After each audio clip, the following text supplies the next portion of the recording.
Some people wake up hopeful, others wake up angry, and then there's me. I wake up exhausted from pretending not to hate everyone. His name is Marcus. And no, he wasn't born angry. He wasn't a bitter child with a clenched jaw and burning fists. He used to be soft. He used to draw suns in the margins of his notebooks and believe that kindness always found its way home. But life has a funny way of turning optimists into realists and realists into cynics. And by the time Marcus hit 32, he'd become the very thing he swore he wouldn't. The kind of man who scowls at the barista for smiling too hard. The kind who winces at couples holding hands. The kind who hates happiness not because he doesn't want it, but because he's convinced it's no longer meant for him. It didn't happen overnight. Hate, like mold, grows slowly, quietly. It hides beneath politeness. It nests under trauma. It calcifies behind memories you don't even remember choosing to forget. Marcus couldn't point to a single moment when it started, but he could point to the 100 tiny paper cuts. The boss who said, "You're replaceable." The girlfriend who cheated and cried harder than he did. The friends who flaked. The silence of his father. The forced smile he wore at every family dinner pretending things didn't smell like something rotting. He never wanted to be bitter. But bitterness is the kind of poison you drink slowly, sip by sip, thinking it's medicine. And Marcus, he was always thirsty. Still, there was a moment, one moment that cracked something open. It was a Tuesday. Cold. Forgettable. One of those mornings where the sky looks like wet paper and the world feels allergic to color. Marcus was in line at a convenience store holding nothing but a can of Red Bull and the weight of another sleepless night. The line moved slow. Someone up front was fumbling with coupons. Marcus sighed audibly because sighing had become his form of protest, his way of saying, "I hate all of you, and none of you even notice." That's when it happened. The woman behind him, middle-aged, soft sweater, quiet eyes, leaned in and said, "You okay?" 2 words. Soft, unassuming, almost irrelevant. And Marcus, who hadn't been asked that in years without strings or sarcasm, stiffened like he'd been slapped. "Fine," he muttered, eyes forward. But something in her tone stayed with him. Not pity, not performance, just presence. And for a split second, the armor cracked. He left the store, Red Bull unopened, stood in the parking lot watching the sky refuse to be blue. And then he whispered to himself, "I don't think I'm okay." That was the beginning. The first thread pulled from the tightly wound knot of contempt he'd wrapped around himself like a shield. But knowing you're broken isn't the same as knowing how to heal. So Marcus did what most angry people do when they start to feel something. He ran, not away, but inward, back into himself, into silence, into the digital wasteland of YouTube algorithms and Reddit spirals. That's where he founded the post, titled simply IWTL, How to Stop Hating Everything and Everyone. And for the first time in years, he didn't scroll past. He clicked. What he read wasn't revolutionary. It wasn't poetic. It was raw, desperate. Some stranger putting into words the thing Marcus had never dared to say out loud. "I used to love people. But lately I feel like the world is rotting, and I'm rotting with it. How do I stop hating everything? How do I come back to myself?" Marcus stared at that line for a long time. Then he whispered it back. "How do I come back to myself?" He didn't know it then, but that was the question that would reshape his life.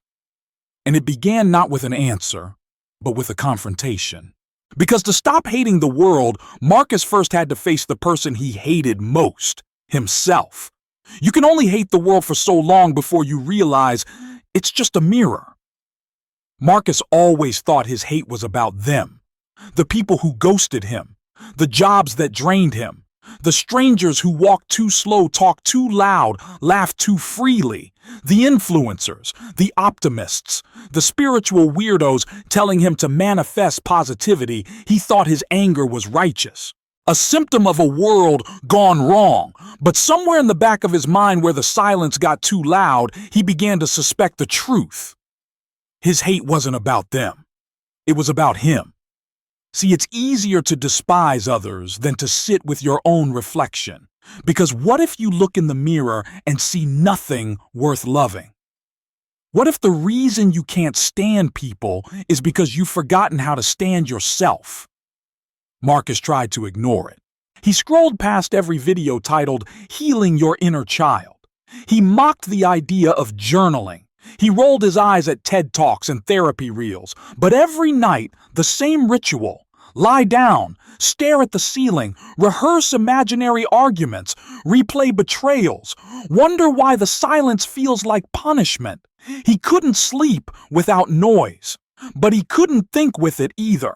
One night, maybe out of desperation or boredom, he opened a blank Google Doc and typed, "Why do I hate everyone?" He stared at it, then added, "Why do I hate myself?" The words felt heavy, like forbidden magic. He wrote for hours, and it wasn't beautiful. It wasn't cathartic. It was a mess. A swirl of profanity, sadness, fragmented memories. The time his dad said, "You're too sensitive, just like your mother." The middle school lunch where no one sat next to him. The night he cried in the shower at 3 a.m. after pretending all day that he was fine. He wrote until the words blurred. Then he hit save titled "The file rot.txt" and didn't open it again for weeks. But something had shifted.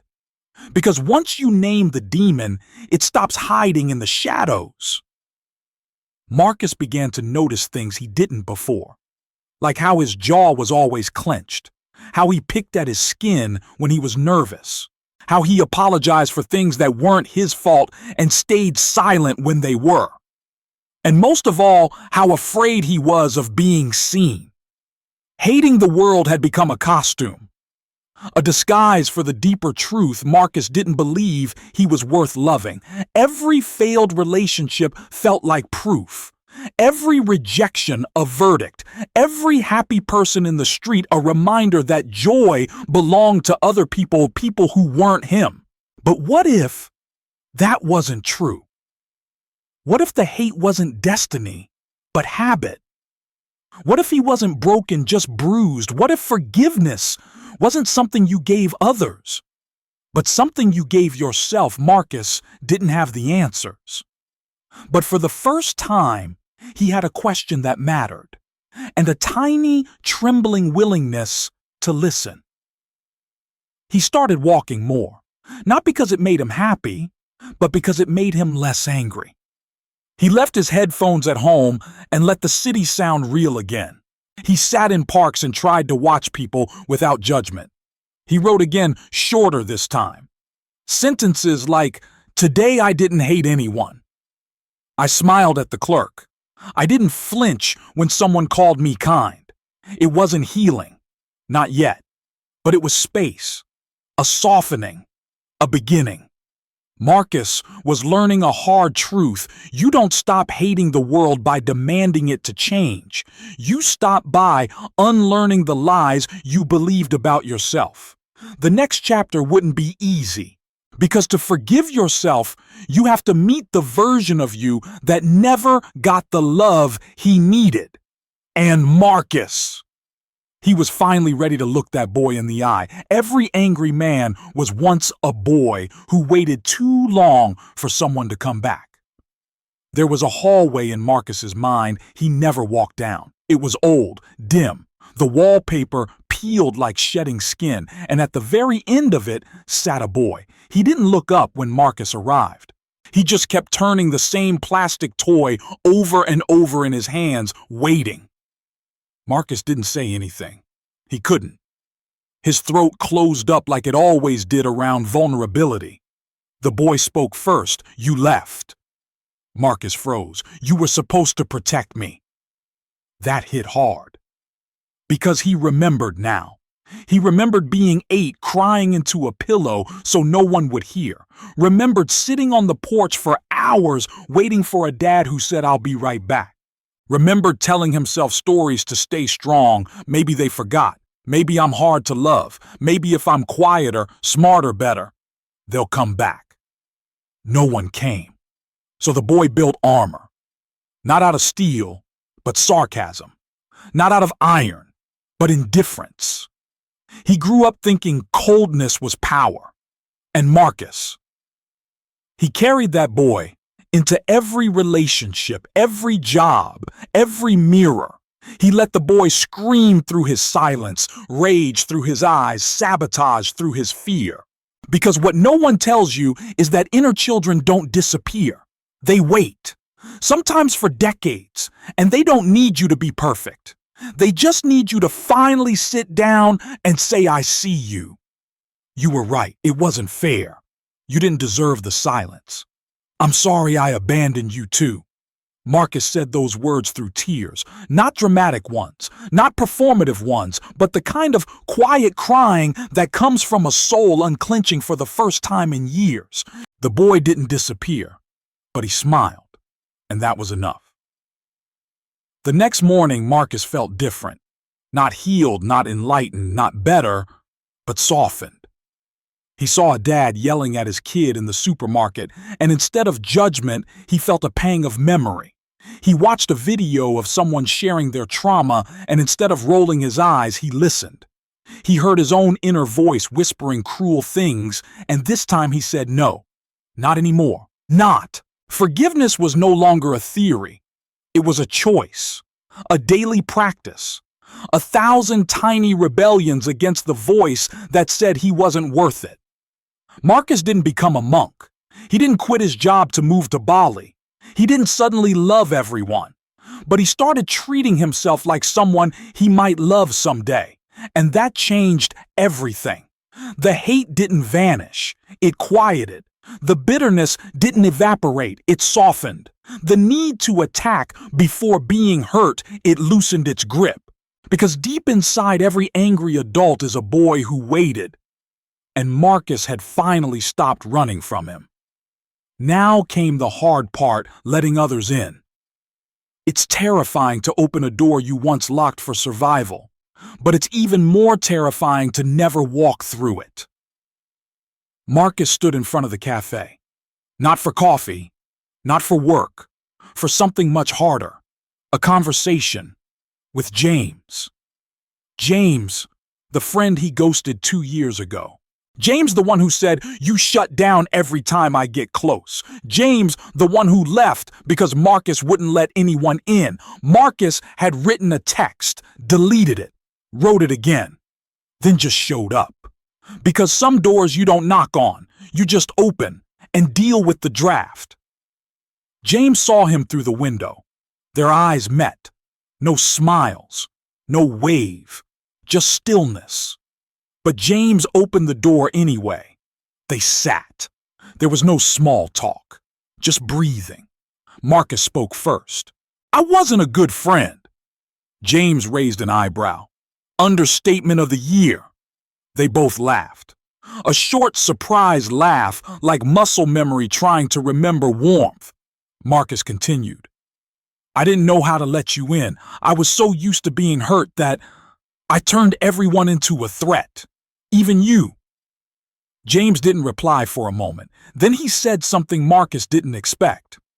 "I know. That's why I stopped trying. But I never stopped caring." Something broke in Marcus.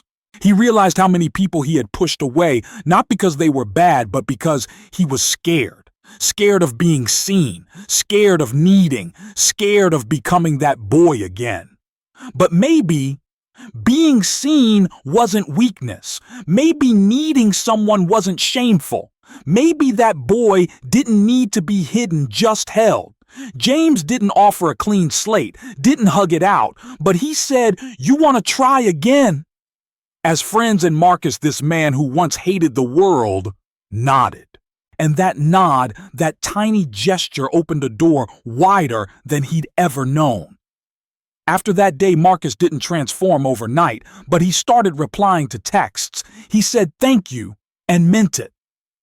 He let people see him confused, tired, joyful, afraid. He apologized more. Not to be liked, but to be real. He forgave slowly. Others, life, himself. And somewhere along the way, hate lost its throne. Not because it was banished, but because it was understood. The boy who waited had finally stood up and walked beside him. Now Marcus was no longer surviving connection, he was building it. And with each act of honesty, each soft boundary, each brave conversation, he proved that healing isn't a finish line. It's a doorway. You open it, you step through, and then you do it again and again and again, one imperfect moment at a time. There was no applause when it happened, no spotlight, no voice from above whispering, "You've healed now." Just Daniel, sitting by the window, listening to the silence not as punishment, but as peace. He no longer hated the man who walked away. He no longer cursed the friend who vanished. He no longer carried the weight of proving he was worthy of being loved. Forgiveness, it turns out, was never about forgetting. It was about remembering without bleeding. It was about looking at the scars and realizing they were no longer wounds, just reminders of how far he'd come. He stopped trying to control the chaos outside and began tending to the calm within.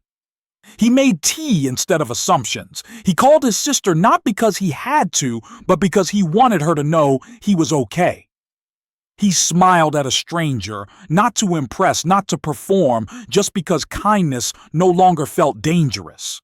And most of all, he forgave the version of himself that once believed anger was strength.